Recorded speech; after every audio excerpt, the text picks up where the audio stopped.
Hello friends, good morning. Welcome back to my channel Preeti motivation blog में। तो guys, अब मैं फिर आ गई हूँ आप लोग के सामने एक नए भर्ती के साथ। और ये भर्ती भी बहुत ही ज़्यादा अच्छी है। आप लोग इस भर्ती के बारे में बहुत ही ध्यानपूर्वक सुनिएगा।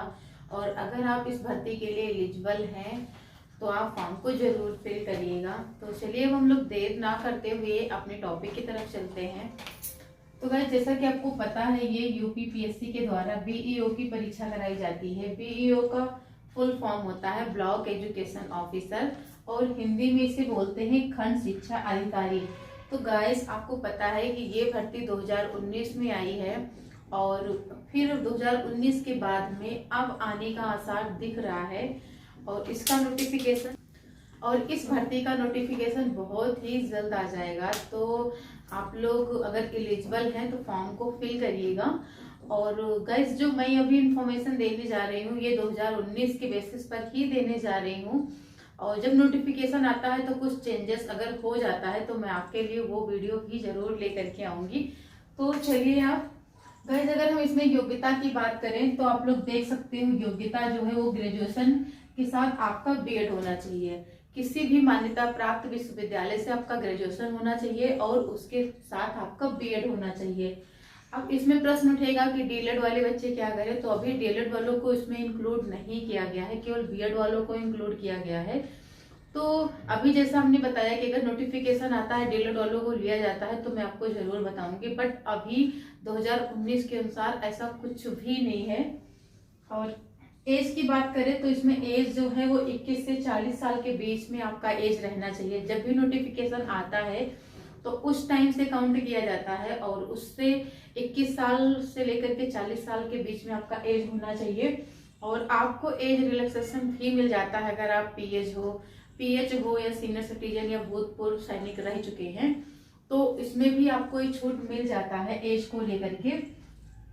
और गाइस, मैं आपको बता दूं, इसमें दो परीक्षाएं होती हैं, एक प्रीलिम्स होता है और एक मेंस होता है। जो प्रीलिम्स होता है वो ऑब्जेक्टिव होता है, और जो मेंस होता है वो रिटन होता है। तो आप प्रीलिम्स में देख सकते हो 120 क्वेश्चन रहेगा, 120 क्वेश्चन रहेगा, और टोटल मार्क 300 का रहेगा। इसमें आपको टाइम 2 घंटे का मिलेगा। और ये जो पेपर है ना, ये ऑब्जेक्टिव टाइप में होने वाला है आपका पेपर। जनरल स्टडी को ही पढ़ने पड़ेगा। और जनरल स्टडी के अंतर्गत आपको पता है गाइस, सारे सब्जेक्ट आ जाते हैं, चाहे वो इतिहास हो, भूगोल हो, समाज शास्त्र हो, राजनीति शास्त्र हो, कोई भी सब्जेक्ट हो। और जनरल मैथ्स भी आ जाता है, इसमें सारे सब्जेक्ट आपके आ जाएंगे।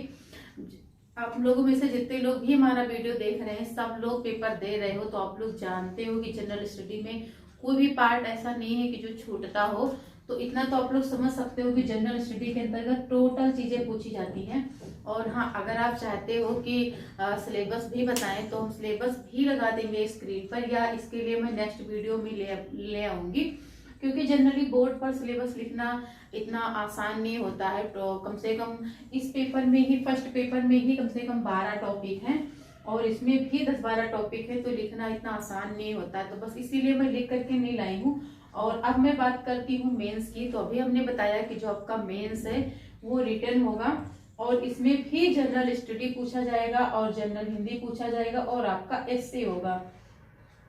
तो ये जो जनरल स्टडी है 3 सेक्शन में होगा, ए बी सी के अंतर्गत आएगा। और जो जनरल हिंदी है इसमें भी आपका रिटन ही होना है, और एसए भी रिटन होना है। तो इसके लिए मैं फुल वीडियो लाऊंगी कि आपको जैसे जनरल हिंदी है तो कितने शब्दों में लिखना है, ऐसे है तो हर किसी के लिए शब्द निर्धारित होता है कि आपको 125 शब्दों में लिखना है या 70 शब्दों में लिखना है। ऐसा निर्धारित होता है कि आपको कौन सी चीजें कितने शब्दों में लिखना है। तो इसके लिए तो शब्दों पर पकड़ बनाना बहुत जरूरी होता है, और आपकी हैंड राइटिंग भी बहुत ज्यादा इफेक्टिव होगी इसमें। तो गाइस, अब आपको आशा करते हैं कि आप ये वीडियो समझ पा रहे होंगे मेरे द्वारा दी हुई जानकारी। और अगर आप इसमें अपनी समकक्षता रखते हैं, अगर आप एलिजिबिलिटी रखते हैं, तो आप अभी से अपनी तैयारी शुरू कर दीजिए।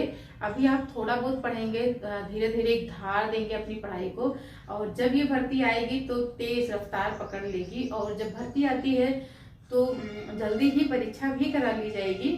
तो प्लीज और तो चलिए, आप लोग अपना ध्यान रखिए।